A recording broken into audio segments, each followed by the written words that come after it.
Hey, what's up, y'all? I'm here with my buddy Raul. Had a great workout, great chest workout today. So another update for Road to October 2017. And Raul, how was the workout today? Man, it was good. We focus a lot on squeezing and trying to target the upper inner chest, which I feel like is like the hardest thing for Oh everyone man, to I hit. struggle with that all the time. You don't even know. Yeah. So Raul, what do we do for chest that help to target that upper inner chest? First, we did your NFL challenge, just to kind of get some blood going. Well, on I in can't there. take credit for that, all right, y'all, because that NFL challenge is something that all the NFL guys do. But if you want to know what it is, look it up. NFL bench press challenge. It's awesome. It's a lot of fun. Then after we put some blood in there and warmed up, what did we do then? We did The plate sandwiches. That's what Oh, I the call plate it. sandwiches. That's right. That's right. So we basically grabbed two small plates. He grabbed bigger ones. He's stronger than me. I grabbed 5-pound plates, two 5-pound plates, and I squeeze them together like a sandwich, a gluten-free sandwich. And then I basically just go from the belly button to the top. And what you're doing is you're basically targeting all the upper inner chest. We superset that with the dumbbell front raises with a supinated grip, which also targets that upper part. Then with the cables, Yes. Cable. focusing on bringing the chest up on every single repetition.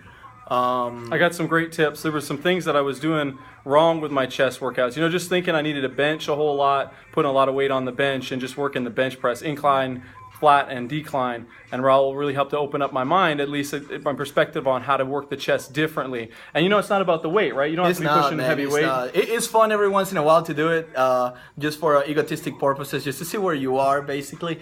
But at the end of the day, we don't do powerlifting, we do bodybuilding, so it's obviously a little bit different. Absolutely. It's good every once in a while, though, to go heavy. For sure, to shock absolutely. the muscle. So Raul, tell us a little bit about your post-workout meal here. What are we eating? Oh, this right here. Don't judge, guys. I gotta bring the camera here so you can look, see you it. don't even have to move it. It looks like poopy. Hey, he said it, not me. But it's really good. I promise you guys. What I did is just cream of rice, and I cooked it, and then I added 2 scoops of isolate protein to it. Make a pudding, and I just have that post workout, and I just feel like the cream of rice goes in your body quick enough, so where you can shuttle all the nutrients, all the amino acids from the protein in, and kind of like start that recovering, rebuilding process. Absolutely, that's the way to do it. Mine's similar. It doesn't look quite like poop, but it's the same kind of thing. You know, we've got a grass-fed whey protein that I'm using right now with the same cream of rice. Yeah. I think that's a good thing to do after the workout. Yeah. And I actually put a little bit of cinnamon in mine too, and that cinnamon helps with digestion, but it also helps with the flavor too. So, so far with the workout, I just want to bring you guys up to speed. I know last time we talked about canning the keto diet, and it wasn't that it wasn't working necessarily. We just needed to change things up to see a different response. So for me, I switched from keto with intermittent fasting down to low carb with intermittent fasting, and that's been great. Raul, what was the thought process behind doing that? So two things went through my mind. One, keto worked great for you. I think keto was a great kickstart to your plan. We dropped a lot of weight, almost 30 pounds actually, So, yeah, in a very short period of time, and I feel like you never lost muscle, which is good. You lost fullness, obviously, that's which expected, is though. expected, absolutely, but no muscle. But I felt like it got to the point where we just needed to bring some fullness back by adding a little bit of post-workout carbs. And Someone's knocking on the door. Oh, you're good. anyways, by incorporating a little bit of carbs post-workout to kind of just bring him back alive and start getting him back used to having carbohydrates in his diet. Yeah, for folks that don't know, we do post-workout carbs. And why would we want to do a high glycemic post-workout carb? What's the purpose behind that? Well, you want to start rebuilding the muscles, as soon as possible, and I think that's one of the few times that I actually recommend doing a high glycemic carb during the day. Other than that, really the lower glycemic ones, I feel like they work just fine. For sure, absolutely. We want to. It's about insulin control, right? We want to make sure the insulin is balanced throughout the day for the low glycemic carbs, but you also want to spike your insulin after a workout because that's going to enhance protein absorption and muscle and recovery, right? Yeah, absolutely. Now, keep in mind too, when it comes to the glycemic index and everything, all those measurements are done when you eat the food by itself. So if you were to eat, like, say, 1 cup of white rice, it's obviously going to spike your insulin so much. Now, if you were to eat 1 cup of white rice with say some protein, it's actually going to slow down that insulin spike, right. so it doesn't necessarily become as high glycemic as it used to be. Right.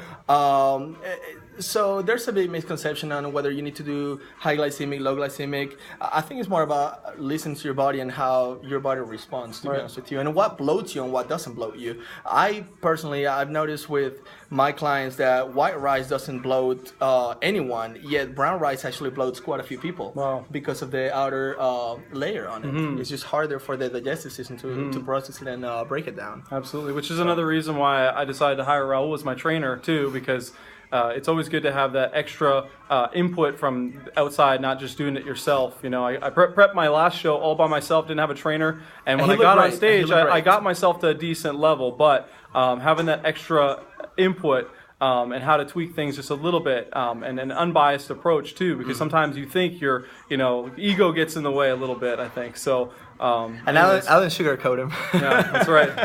You get to shoot straight. I want to win. You know, I'm going to October to win. I'd like to see that happen. So absolutely, man. And what we're gonna be doing this year versus what we did last year is we're gonna be manipulating your not only your macronutrients and your water intake, probably the way you did before, but also your electrolytes. Right. I think that's a really It's a really funny point in this industry, because a lot of people think that they just gotta like up sodium and lower potassium and then vice versa and play with electrolytes, and it just ends up being a hot mess. And your body is very smart, and it's very hard to kind of like beat your body in that sense. But there are ways of doing it properly and ways of maximizing your look, you know. Absolutely. So that's what I'm excited about, because I'm going to come in better than I did last show. So absolutely. That's what we're looking forward to. Leaner and meaner. Well, that's it for today's for today's update. I look forward to seeing you guys next month, or in a couple weeks at least. And I'm going to mow down on my protein after I have my cardio. I still have to do fasted cardio. Woo! Who loves cardio? Yeah. To see you guys soon.